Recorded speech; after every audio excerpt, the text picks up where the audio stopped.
After the recent ceasefire deal with Israel, supporters of the Iran-backed Lebanese terrorist group Hezbollah claimed victory. Some celebrated the alleged victory by firing guns into the air and flashing V signs.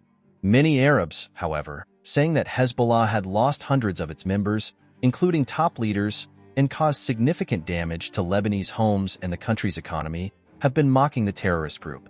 Hezbollah's hasty declaration of victory is similar to that of Hamas, Iran's Palestinian terrorist proxy in the Gaza Strip, after earlier rounds of fighting with Israel that severely damaged the Gaza Strip's civilian and military infrastructure. Hamas commanders would typically emerge from the debris and proclaim victory. Like Hezbollah, many Palestinians and Arabs mocked Hamas for its fake wins. Even now, Hamas continues to pretend that it is winning the war, which began when the terrorist group invaded Israel on October 7, 2023, murdering 1,200 Israelis, many of whom were tortured, burned alive, or beheaded. Countless others were raped, and 240 were kidnapped to the Gaza Strip, where 101, many of whom are dead, are still held captive. Commenting on Hamas's claim of victory, Egyptian political analyst Abdul Latif Al-Manawi wrote, "I was not surprised when Hamas leader Khaled Mashal announced Hamas's victory in the Gaza war. He said, 'Our losses are tactical, our enemy's losses are strategic, and victory is coming.' Is this how Mashal sums up a whole year of devastation inflicted on the Palestinian people? If Mashal means what he says, we have to ask him, do the tactical losses he refers to include the war victims who have reached more than 42,000 Palestinians? Do they include more than 80,000 Palestinians who were injured?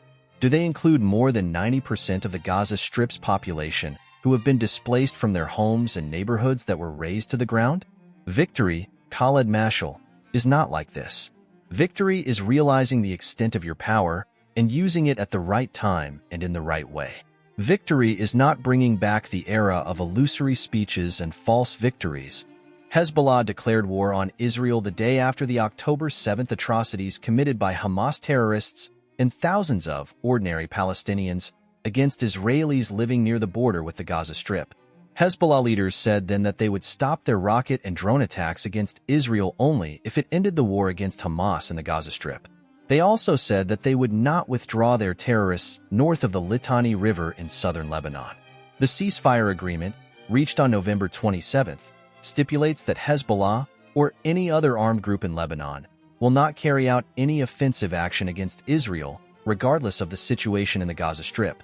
The agreement also requires Hezbollah terrorists to withdraw to the north of the Litani River. Hezbollah, in other words, has agreed to disconnect itself from the war in the Gaza Strip and to withdraw its men from the border with Israel. This reversal is precisely why many Arabs cannot understand Hezbollah's claim of victory, especially in light of the elimination of most of the group's top political and military leaders, including Hassan Nasrallah, killed by an Israeli airstrike on his bunker in Beirut last September. Prominent Lebanese journalist Nabil Bou Monsef scoffed at Hezbollah's false victory and pointed out that the war the group brought on Lebanon has caused terrifying scenes of destruction. He accused Hezbollah of engaging in self-delusion, linking Lebanon to regional arenas, the Gaza Strip, and throwing Lebanon into a catastrophic massacre. Where is the victory? Bou Monsef asked. How much did it cost? What defeat is more terrible than such losses? How can one claim victory in the face of a massacre that has destroyed all the logic of resistance? It's not too late to ask Hezbollah to explain its unilateral and deadly decision to open the confrontation with Israel under Iran's cover. Further reactions of Arabs to Hezbollah's purported victory include Tunisian philosopher Khaled Mansour. Hezbollah's claim of victory over Israel is a farce and a mockery of the minds of the Lebanese and a political shamelessness that is both laughable and disgusting. Lebanese student Lina Al-Bayadi. Hezbollah. We achieved victory over the enemy. The party was uprooted from its roots. Not a single one of them remains. Where is the victory? No one knows.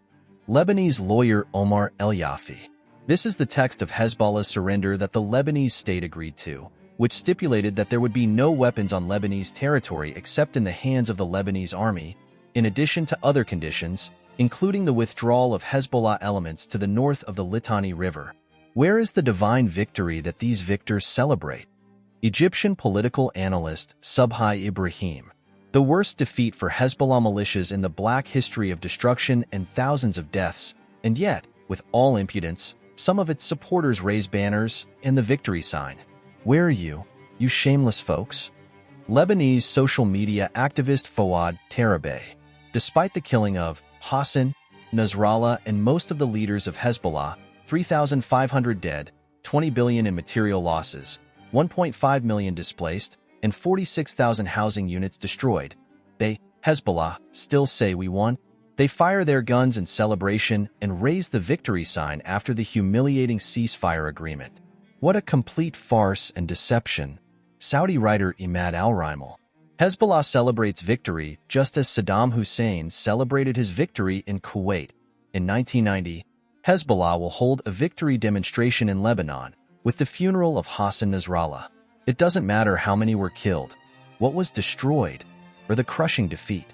What matters is that the minds of the flocks of sheep that follow Hezbollah remain in a state of denial of the reality. Social media user Abu Alar. What kind of victory are you talking about? This is considered a defeat. Hezbollah rose up to support Gaza and said it will not stop until the siege on Gaza is lifted. How is this victory when Israel has eliminated all the leadership of Hezbollah? This is not called victory, but defeat. Iraqi political activist Tamara al-Khazarji.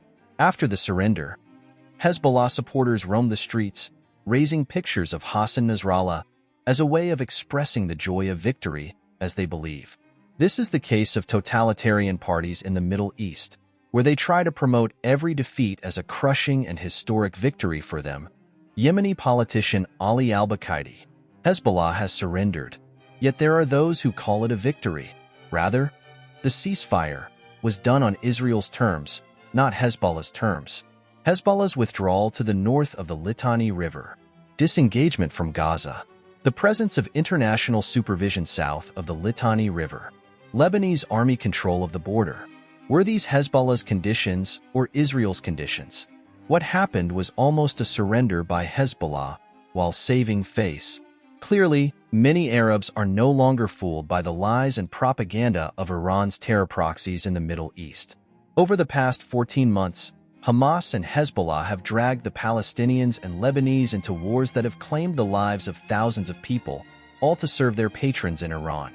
Instead of admitting their defeat, both in the Gaza Strip and Lebanon, the terrorists, at the behest of Iran's mullahs, are continuing to sell imaginary victories to the Arabs to encourage them to join the jihad, holy war, against Israel. The good news is that many Arabs are evidently aware of the lies and deceptions of Hamas and Hezbollah.